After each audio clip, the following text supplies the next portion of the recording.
Yeah, surf the beat cause the bass is bubbling. Gotta get it in before it comes tumbling down. There's only so much time to find this kind of rhyme to express my mind. Cause everything that has ever been made. Sweet Christmas, ladies and gentlemen. Welcome once again to the CageCast. I'm your host, Charlie, the Professor Essa. And with me as always is my skinny rich friend. It's Mozz. Yay, Mozz. So glad to have you. So, Tonight is the episode every nerd in America had been waiting for. Luke Cage, Episode 4, Step Into the Arena. Directed by Vincenzo Natali, written by Charles Murphy, of course created by, not Charles Murphy, Charles Murray, created by Chio Hodari Coker. This is the flashback episode where we get like the biggest are you happy nerds moment in all of the Marvel Cinematic Universe, which we'll get to later on. Our synopsis is, as he rescues a victim from Cottonmouth's vengeance, Luke remembers his earlier life and the conspiracy that led to his superhuman strength. What did you think of this episode, Mozz? I thought it was great. It was everything you want this episode to be, you know? It's, whenever somebody gets knocked out or whatever, it's a great excuse to have a flashback. And this whole time I've been wondering, how did he get his powers, you know? Mm-hmm. And in this episode we see that, and, I think it's done really well. I really dig it. Oh, no, this was fantastic. I mean, this really hits. I mean, you know, when you look at what the actual Luke Cage origin was and what we're getting here, it is such a perfect mix. And you know, I think this episode really shows what the strength of the Netflix model is. That you don't have to open up with that origin story. Right. That origin story can come at any point in the series. No one cares if we start off with, okay, and here's how we got our powers. That we open up, okay, we have powers, we're dealing with this stuff, and to that extent, that's sort of the greatness of Luke Cage's character in general. We saw him a whole series ago, all powered up, no explanation needed. Now we're going to get our explanation, but you don't feel like it was lesser because, now we get the explanation. No, I think it was more so. Because it sort of gives you something to be in awe of and to be, to be excited by. And then it gives you, okay, here's how it happens. And you're sort of more salivating for it by that point. Exactly. Now, this episode takes place both in the past and the present. The amount in the present is much smaller. But there's much less going on in the present. But then again, much less story to tell. Essentially, we open up, Misty and Scarf, are on the scene, and, you know, it's just a disaster. They realize they have literally nothing they can do because the firemen are there, so please step aside, you little police officers. Real heroes have to do some work. Right. Yeah, well, you know. It's interesting. The conversations between Misty and Scarf are now so much more interesting because you're always sort of like seeing what is he noticing, what are the plans he's going to lay out, and it's so much more interesting now. Well, yeah, and that I think is one of the great selling points in this episode because, of course, you know, Misty's the one who noticed, well, there's a traffic cam. Actually, it's not a traffic cam. It's just a surveillance cam. Yeah, CCTV cam over there that I'm guessing Scarf was just easily forgetting about. Yeah. Yeah, and says, well, I'll call ahead and have them queue up the tape because there's nothing you can do there, so they go back to do that. We go inside the Rebel. We see that both Connie and Luke are alive, and Luke remembers his past. And it's such a great moment when he's going into Seagate Prison. Fans of the Marvel Cinematic Universe may remember that Seagate is where the Mandarin was sent. It's also where Ant-Man was sent. I believe I believe in... Oh, actually, I'm not 100%... So don't quote me on Ant-Man. I'd have to go back and rewatch Ant-Man to see if that's where Scott Lang was sent. But the Mandarin was definitely sent to Seagate, which makes for an interesting point of order later when we talk about the rumors of Seagate and, millionaires hidden away in bunkers and Tupac still alive hidden in Seagate. Because I do wonder if one of those millionaires is Justin Hammer. So, yeah, there's some interesting questions to be raised there. But so we're at Seagate and we see Luke Cage depowered. We see him getting beat up. And I didn't realize that this was before he'd gotten his power, so I'm thinking to myself, how the hell, does a bulletproof guy allow himself to get sent to jail? How does that happen? Yeah. And then when he punches the wall or walls and his knuckles are bleeding, I was like, oh, this is before his powers. Exactly. And of course it makes for this great parallel to what we're going to see throughout this episode once he does have powers with pounding through things. So his weakness in the past... These are scenes that are intended to imply his future strength. Right. Man, I'm going to tell you, if you are an overweight African American male of a certain age, do not become friends with Luke Cage. I think we can just say that right now. If you're Danny Glover. Don't become friends with Mike Coulter. I'm just to be safe, Right. But we'll get to that in a minute. So he's in the past. He's dealing with his things. He meets a chubby, middle-aged, later-aged fellow convict named what was his name? Squabbles. I wanted to call him Also, Rumors. poet from Oz. Poet was that from Oz? Was there? No, yeah, that was Squabbles. He was poet from Oz. Wait, it was the guy in the wheelchair, or? No. He was the guy who had like the big fro and the big beard, and he would read poems in Oz. Okay. Yeah, see, I was thinking of the narrator of Oz. So. Right. No, okay. Yeah. Oz was a good series, though. Oh, man. And he actually was a real poet, too. He was on Def Poetry Jam, I think, once or twice. Oh, sweet. Well, nice to see him getting work. Yeah, absolutely. Let's see. Let's get his actual name here. Let's look here. Squabbles. Craig Mumms. Craig Mumms. Okay. Well, good for Craig Mumms. So glad he's getting work. Glad he's here. Yes. Craig Mumms Grant. Right. Yes. There we go. And, yeah, so he don't be friends with Luke Cage. And it's sort of funny. It sort of points out that everything has consequences, even friendships, Well, yeah. It's like, even if it's, you become friends with somebody, all of a sudden you take on the danger of being that person's friend too, especially in, like a heightened violent reality of jail. Well, exactly. And that is what we see here. And, it's kind of interesting because this is what's fascinating about this is this gives us essentially a second Uncle Ben. For Luke Cage, because essentially this explains why he doesn't get involved. Because previously he didn't get involved because the last time he got involved, people he cared for died. Right. And, So what is going on? Just from those listening who maybe are listening to this without actually watching the show because they just want to get the gist of it.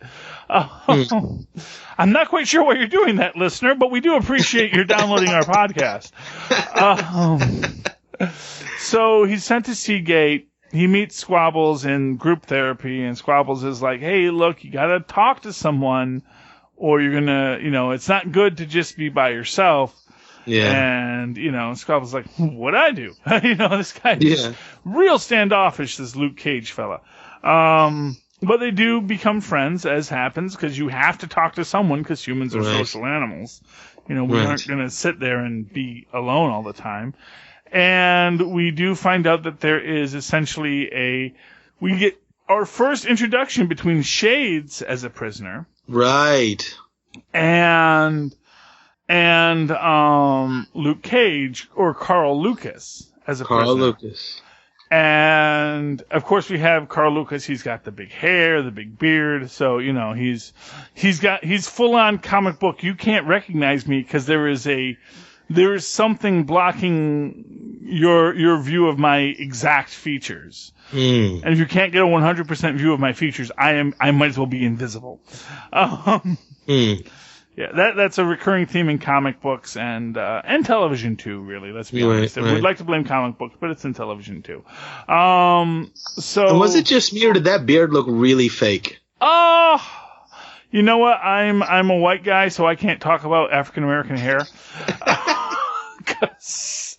But I mean, it looked like he did not grow that beard, that it was stuck on. I'm not going to say that it was stuck on poorly. I'm just going to say Mike Coulter probably didn't spend, a year growing out a beard and hair for that scene. So Right. I doubt he'd need a year though. Well, 6 months. I don't know. Everyone, just because you're a big tough guy doesn't mean you grow hair fast. No, fair enough. A lot of people are not particularly heavily hirsute, and especially a lot of people, they'll get patchy beards, things like that, Right. Have that full, here's what I'll say, if nothing else, that full perfect beard, that's not the commonality, especially if you're letting it grow wild. The wild beard that's really still kind of tight, that is not, that is what notes it as maybe being a fake beard. Right, that's what gave it away. Yes. And getting back to when they go to group therapy, man, that psychiatrist, she's a great actress. Oh, yeah. I'm going to tell you this right now. Because she was, of course, in Jessica Jones. She is here now. Yeah, because that's Carl's wife, or Lucas's wife, who gets killed by Purple Man, by Kilgrave, yeah. Well, technically killed by Jessica Jones. I'm trying to find her name here. I'm trying to see her on the thing.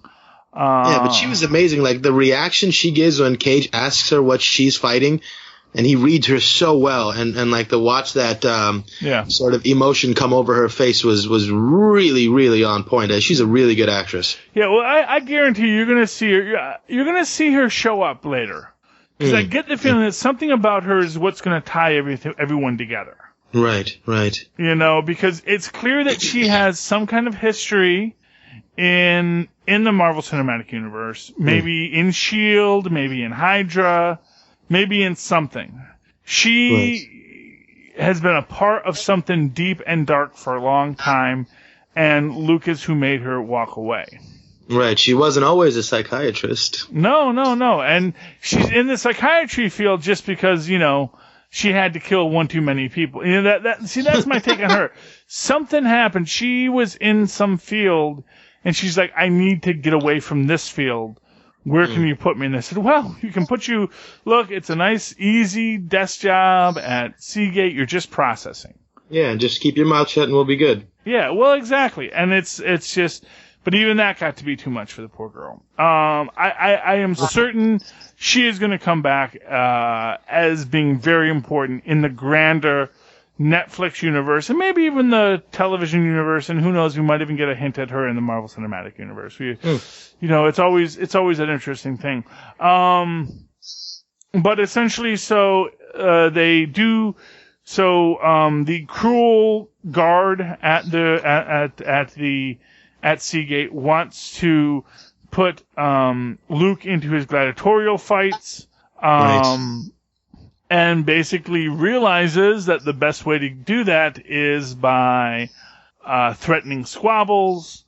So Squabbles gets threatened. Luke joins the fights. Luke, of course, dominates because he is Luke Cage. Right. And his first opponent, by the way, was former UFC fighter Jay Heron. It was nice to see him. He gets a lot of work as fighters on shows. Yes. No, and I knew that was a UFC fighter immediately. He is definitely a hardcore guy. Yeah. And also to point out just one thing that still is, I feel, a little lacking with this show is the fight choreography. Mm-hmm. And it reminded me again of the scene in where he's beating up the guys at Crispus Attucks. It was like, I don't know, I felt like the fight choreography could have been a little bit more elaborate, a little bit more involved.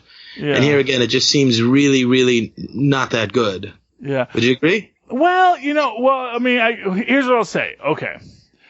And of course, there's two kinds of fighting. There's hard styles and soft styles. Okay. And, hard styles is about punching and is more about distance. And that's more cinematic. Soft styles is more about getting in and getting close and usually even doing throws, holds, and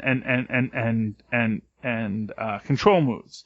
Right. Now, Luke is coming from a boxing persona, which is technically a hard style of fighting. Right. But he uses it in a very heavyweight style. And you'll see this a lot in any fighting style where when you're dealing with a heavyweight, heavyweights don't move as fast. Right. But they have power. So your move is to get in, get close, and get on top. Whether you're doing soft style or hard style, it's get in, get close, and get on top. Soft style is, which you'll see, especially with your bantamweights and your lighter weight athletes, it's be away and strike and move, strike and move out, strike and move out. Now, strike and move out is much more visually impressive. But for the character, I can see why you want to go with a more soft style or a more power-driven style, which is get in, get in. It wasn't necessarily just that. I thought the moves were really, really basic. There wasn't anything overly interesting about the way they fought. And, to that point, when Squabbles is coaching him, he says, stay on the center line, which is a terrible idea in boxing. You always want to cut off and stay off the center line so you don't give the guy a target. So I thought that was really, really not well thought out. And that sort of said the same thing to me, that whoever's doing their fight choreography probably really doesn't know what they're doing. Well, but again, it is this idea, here's what I'll say. And it is this idea, rope-a-dope works if you can outlast the other guy. And here's what I'm going to say. See, now Luke Cage, he's not a ninja. He's not a mixed martial artist. He is at best a hardcore brawler. And in that sense, his strength and his power is he can take a hit and he can just take that hit. He can Mr. T it off. You punch him in the face, he looks back at you and say, "Are you done?" Yeah, but it wasn't. This was him without his powers, though. Well, yeah, but even as a human being, I think that's how they're presenting the character. Right. So it's always an interest. It's always a difficult thing with fight choreography because, of course, not every actor is going to be as agile as you need. So, you can have, you can have an actor who can be big and strong. It's like this. Any actor they can send to, the fat farm for a week and get them to look big, or 6 months and get them to look big and strong. Right. But to get them then to do, balancing on their fingertips, backflips, that's a whole other bag of hammers. And so if you have an actor who's a great actor, but is not that person who can or even getting a stunt double that look like them, that can do, backflip, leg lock, flip, that you're not going to have the ability to do the fight choreography like that. And secondly, fight choreography like that does cost money. Right, and it's you don't need all that fancy stuff either, but if you look at other Marvel shows, namely Daredevil, the fight choreography is absolutely beautiful. It feels real, and it feels like there's some drama to it, Yeah, but I guess what I would say is that's because it's a different type of fighter. Yeah. It's a different type of fighter. So for example, when he goes in with the MMA guy, and the MMA guy does the big kicks, the big lunges, does some great distance hard style moves. Yeah, but even his moves I didn't think were that dynamic or interesting. They were very, very basic moves. Yeah. Yeah. Well, and that's a guy that could do it. And it's I just don't think they understand fighting properly is what I took away from it, That is a very solid and real possibility. Yes. Or, like I said, or they weren't as concerned about it. Every director is going to make their choice. What is the thing we want to do? And is the fight choreography really where we're going for?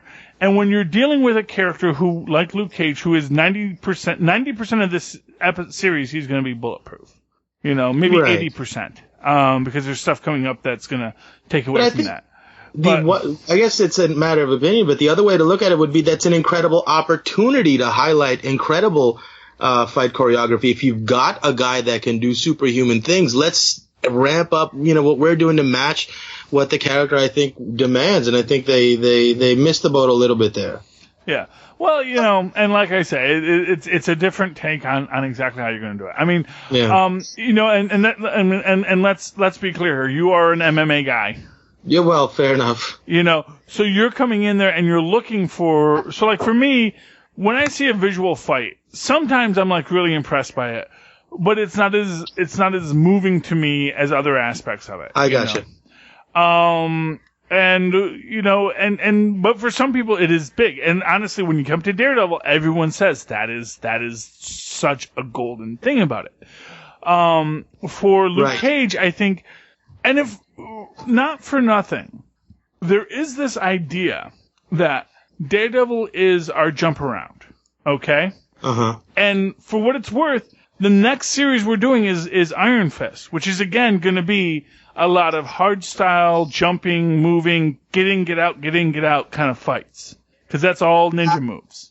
So right now is this idea with Jessica Jones, with Luke Cage, to say maybe these are people who aren't going to be our ninjas.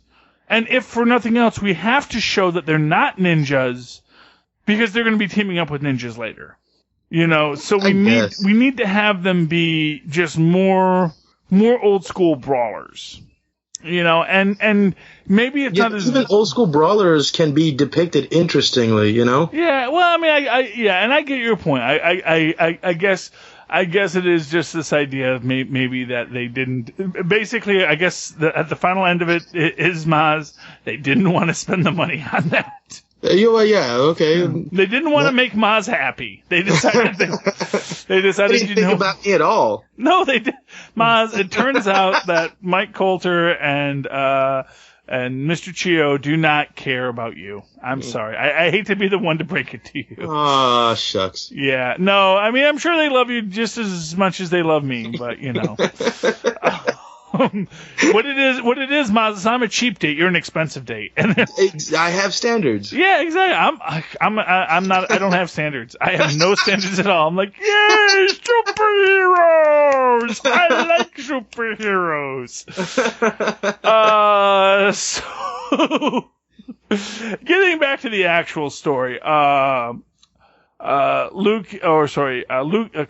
is fighting in the ring, and he's getting very, very separated from himself. Speaks to, he's trying to figure out exactly what he wants to do with this, because he's still looking for his way out. There he is. Parisa Fitzhenley is Reva Connors. That is our actress who plays eventually Luke's wife. Man, she is quite a chameleon. She does a lot of really good stuff with her hair. Makes her look completely different. Anyway, so because you see her actual IMDb picture, it does not look like the actress we just saw, but it's pretty cool. I always love when actors can just completely alter who they look like. But basically, he's trying to get enough information so that he can eventually blow the whistle. And Reva comes to him to try and talk to him, and then that leads to the big confrontation with Shades and the other guy, I believe it's Comanche, who basically, decide that, if you're going to try and take us down, we are now authorized to basically kill you. And there was an interesting scene where she first walks up to him and she says, like, you haven't been to group in a long time. And it reminded me so much of Fight Club, where he meets Meatloaf's character, and he says, "You haven't been to group in a long time." And he goes, "I found a new group. It's way better, you know." And I literally felt like he was gonna go come out and say, "I found a new group." Yes. Yeah. Well, you know, they often give us those things that are meant for us to write that next line, even though they don't give it to us. Right. So Shades and Comanche, you know, fight Luke, and Luke's like, well, what makes you think this is going to go any better than the last time? And for what it's worth, Luke really holds his own very well against these two, even though they've got weapons, and Luke is just, you know, big old Luke. And Luke takes his hits and is dying, but does dish out just as good. And then that leaves Reva to reach out to Dr. Noah Bernstein, Michael Kostroff, and they basically say he's going to be dead anyway. Okay, I'll put him into the machine. Right, and this is the first time we learn that she knew about it all along. Oh yeah, this is the and that she was lying there saying, "Oh, there are no experiments happening here." They certainly were. I give my word. Yeah. Yeah. Yeah, well, you know, we're gonna get more of that later. It's you know, this exactly this relationship. It's like, it's one of these things where she gets so much more here than she got in Jessica Jones, and that's a good thing, because we really get the depth of it, and this is why I really think we're gonna see more of her as time goes on, because I think they've built a great arc for her in this series that I think needs a redemption, needs some kind of closure. So they are putting him in the machine. Reva has already left because, you know, Noah says, "Get out of here. You don't need to be here while I do this. We're doing this off books," basically. Right. Rick Rackham comes in, played very well by Chance Kelly, and yes. Well, that scene where they're putting him into the machine, and a lot of From Here On Out episode reminded me a lot of the old Hulk series. Yeah. Well, you know, they do like to reference a lot of these things. You know, there are aspects of this that are meant to reference back to, you know, Captain America: First Avenger, the old Incredible Hulk TV series. They want to cue that nostalgia. Oh, I loved it. Yeah, well, it was great. Which is, I mean, honestly, the entire mock-up they put him into with the cuffs and the headgear, that is all intentional. That is all for you nerds. Enjoy it. Rackham comes in. He's not happy with the fact that, you know, you're going to try and heal him after I spent all this time trying to kill him. Throws everything off kilter, which causes the explosion, which kills Rackham. And of course, Luke emerges with superpowers. Right. It's funny, you find yourself worrying about, you know, whether Rackham's going to screw something up and it's going to, you know, not let Luke be saved, but that's exactly what causes him to be, you know, empowered. Well, exactly. And this, of course, is something this is actually very true to the books. It's the exact same situation. He was put into the experiment, but the guard isn't happy with him being in the experiment, so he decides he's going to screw up the experiment to kill him, and it actually makes him more powerful. And of course, Luke busts out of the wall. You see him now, he can punch through the wall, which of course parallels to that first scene where he could not. Right. And of course that parallels again to him punching his way out of the rubble underneath Genghis Khan's. And we do get a nice scene when he does swim to shore from Seagate, and he of course finds clothing to wear, which includes a yellow pirate shirt. Exactly. And he looks at himself in the mirror and he sees the bracelets, the tiara, the tiara. We're going to call it the tiara because that's important, kids. It's going to come up later, tiara. And he says, "You look ridiculous." He meets up with Reva, who, you know, agrees to help him hide. And they have the flash drive with all the data. Yeah, what was she deleting there? She wasn't deleting anything. I think she was encoding it. Oh. That comes up later. Encoding at least some of it. There's certain files because that's the file that they find when Kilgrave finds her. So it's all the files on all the metahumans or all the superhumans that have been recorded to date. Yeah, so it's all a lot of black box stuff. And I'm not sure if she encoded it or it was just. I don't think she deleted. I don't think she deleted anything there. I think she just closed it out. I remember seeing right when he's about to walk up to her, she's on a laptop and she says something delete, and she hits enter and deletes something. Okay. Yeah. Well, whatever she deleted, she left other stuff there. So I think she might have deleted something. She might have closed something. Because when we come, this is going to come back later in another episode, and we're going to get a lot more to this story. But this is the flash drive that from Jessica Jones that Luke Cage got. Gotcha. That Kilgrave wanted, because Kilgrave wanted this flash drive. Reva had hidden it, and then Luke Cage digs it out for Kilgrave while he's under hypnosis. Right. Reva and Lucas are in a motel room. They agree to be together. Luke shaves his head and his beard, which, again, makes no sense if you really want to get technical about it, because you can't shave that thick of hair with that small of a razor. But we'll go along with it for now. And then, they come up with the name that he's going to call himself Luke Cage, because the biblical quote he's quoting is from Luke, and no man can cage you if your spirit is free, and rather than going with Freeman, he goes with Cage. And that's the episode, really. I mean, they get out from underneath the rubble, and now people know that Luke Cage can get out from underneath rubble and can survive. Right. So his super heroic nature is becoming more known. More apparent. And it's sort of, he takes like that stance where, yeah, that was me, I did it.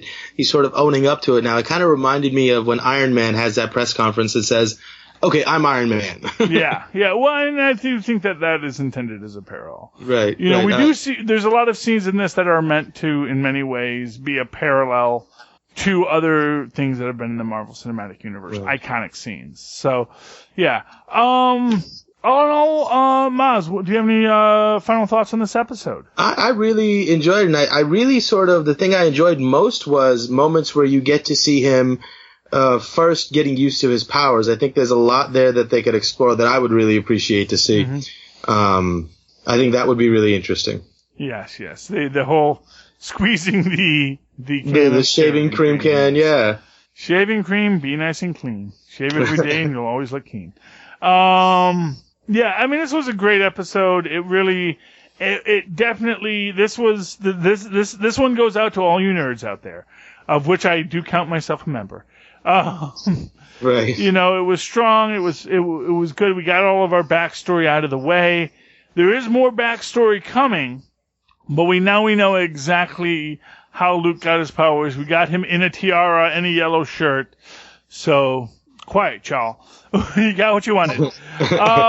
So, Mozz, if people would like to reach out to you, talk to you, how can they reach you? Well, you can email me at mozzmanzor@gmail.com. It's MOZZMANZOOR. Okay. Or find me on Facebook at Mozz Manzor. Very good. And, of course, you can always write to me in that old-fashioned email way at superconnectivityblog@gmail.com. That's superconnectivityblog, all one word, @gmail.com. And, of course, follow me on Twitter as I live tweet various things when I feel like it at Charlie Esser. That's CharlieEsser. Look for the 2 E's in the middle for quality. Okay. Sweet Christmas, Jive Turkeys. This has been another CageCast. Come on and groove with us again next week. Good night.